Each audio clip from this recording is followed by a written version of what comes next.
राम राम. मी advocate Ramesh Rajurkar, आरा Nandigram news चॅनलवर आपलं हार्दिक स्वागत करतो. आजचा विषय आहे महाराष्ट्रातल्या मंत्रिमंडळाचा घोळ. महाराष्ट्रामध्ये निवडणुका होऊन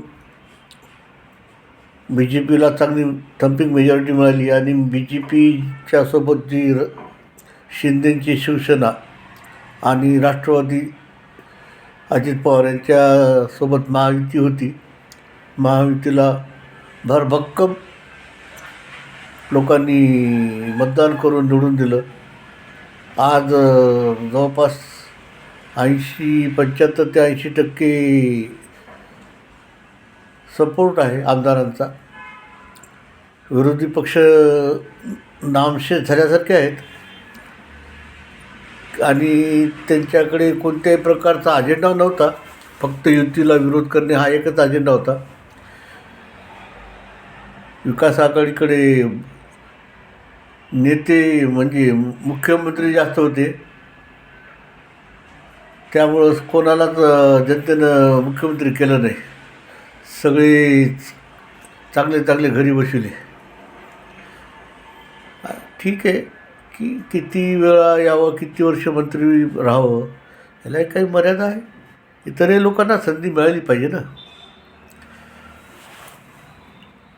आज तिन्ही पक्षाचं मंत्रिमंडळ, एक तर मुख्यमंत्री होण्यासाठी बराचसा वेळ घेतला. घोळ चालला. आज होणार, उद्या होणार, अशी कोण होणार हे गोडबंगाल होतं. पण देवेंद्र फडणवीस होणार हे मात्र सत्य होतं. पण त्याची घोषणा होईपर्यंत गृहीत धरल्या जात नव्हतं.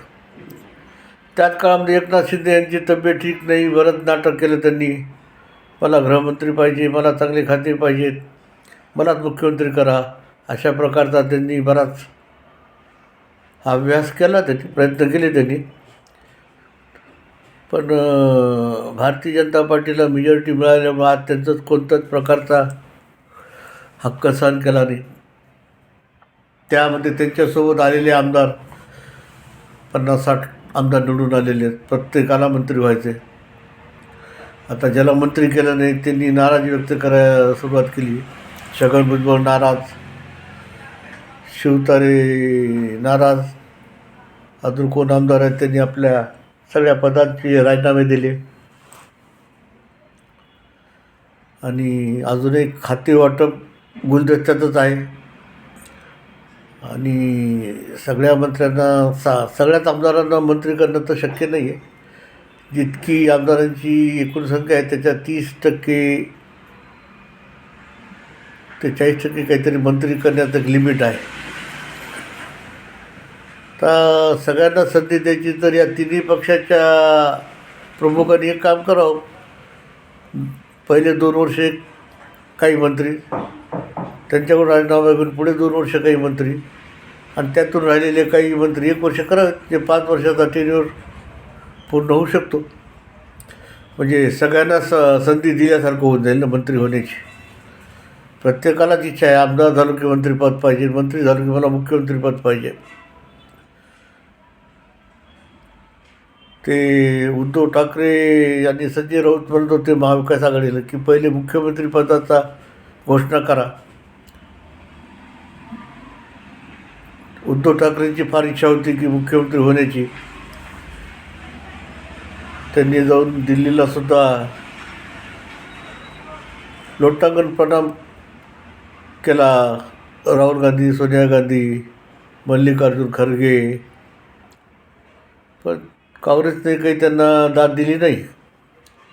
आणि इकडे महायुतीमध्ये शिंदेने सुद्धा बराच प्रयत्न केला, पण त्यांना बी जे पीच्या नेत्यांनी काही दाद दिली नाही.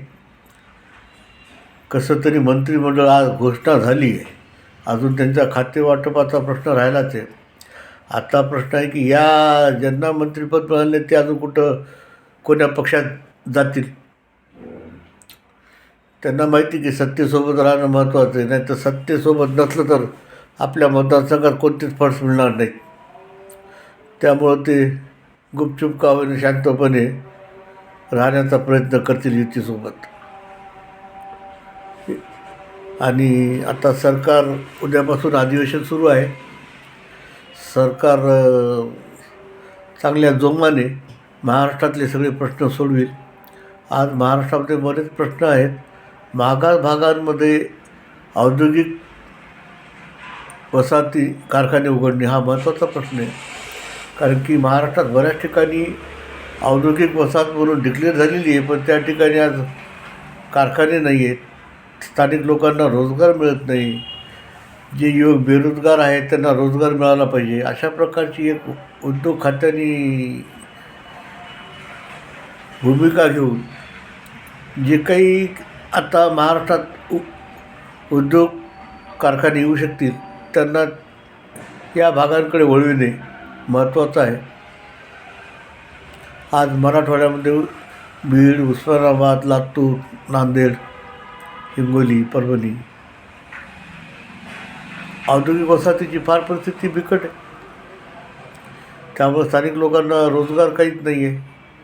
सुशिक्षित बेकारी आहेत. याचा प्रामुख्याने या सरकारने विचार करावा पाहिजे. कारण की मुंबई, पुणे, औरंगाबाद आणि नागपूरची प्रगती झाली म्हणजे महाराष्ट्राची प्रगती नाही आहे. महाराष्ट्राच्या प्रत्येक जिल्ह्याची प्रगती झाली तर महाराष्ट्राचा विकास झाला असं समजण्यात येऊ शकतं. आणि खऱ्या अर्थाने आज 70-75 वर्ष झालेत, पण बराचसा महाराष्ट्रातला जिल्हे अजूनही मागास आहेत. ते मागास पण दूर करण्यासाठी एकच आहे किंवा तुम्ही जेवढे होतील तेवढे येणारे जे नवीन कारखाने आहेत ते या भागाकडे वळविले पाहिजेत. त्याशिवाय त्यांना परवानगी देऊ नये. आणि महाराष्ट्राच्या आता या सरकार 5 वर्ष स्टेबल राहणार आहे. मुख्यमंत्रीसुद्धा विकास कामासाठी, महाराष्ट्र विकासासाठी सतत प्रयत्नशील आहेत. तर त्यांच्या कामाला यश येऊन महाराष्ट्रामध्ये मोठ्या प्रमाणावर औद्योगिक गुंतवणूक व्हावी आणि महाराष्ट्राचा संपूर्णतः विकास व्हावा ही अपेक्षा आहे. या बाबतीमध्ये येणाऱ्या मंत्रिमंडळानं विचार करावा आणि उद्योगमंत्री जे होतील त्यांची फार महत्त्वाचा रोल राहील या बाबतीमध्ये. आता हे मंत्रिपदाचे खाते वाटप होतील आणि त्यानंतर कार्य सुरू होईल. पण सगळं कार्य फक्त 3च व्यक्तींना करायचे: देवेंद्र फडणवीस, एकनाथ शिंदे आणि अजित पवार. बाकी जे आहेत मंत्री हे काही नावापुरते, काही कामापुरते असतील असं वाटतं.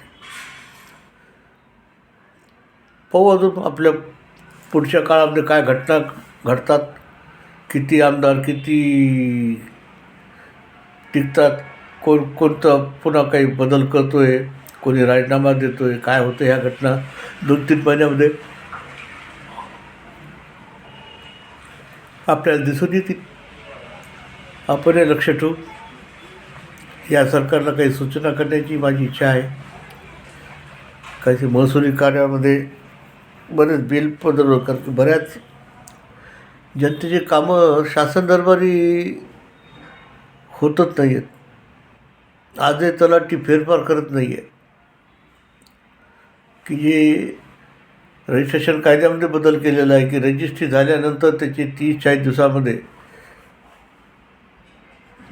ऑनलाईन फेरफार व्हायला पाहिजे. पण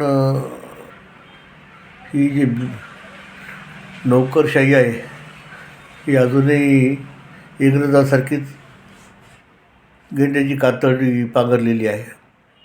त्यांच्यामध्ये सुधारणा व्हायला पाहिजे आणि त्यांना सुधारणा करण्यासाठी सरकारने आज मोठ्या प्रमाणात तुम्हाला सगळ्या सवलती आहेत, पगार आहेत, सगळे फायदे मिळत आहेत. पण तुम्ही जनतेच्या हितासाठी काय केलं आहे याचा एक काहीतरी अकाउंटेबिलिटी असायला पाहिजे आणि त्या बाबतीत या सरकारनं काहीतरी कार्य करायला पाहिजे. आणि शासन दरबारी जे जनतेचे कामं प्रलंबित आहेत ते त्वरित व्हावेत यासाठी सरकारनं महत्त्वाची भूमिका घेणं महत्त्वाचं आहे. मी माझं मत आपल्यासमोर व्यक्त केलं आहे. आपलं जे काही मत असेल ते माझ्या कॉमेंट बॉक्समध्ये द्यावं. जय श्रीराम.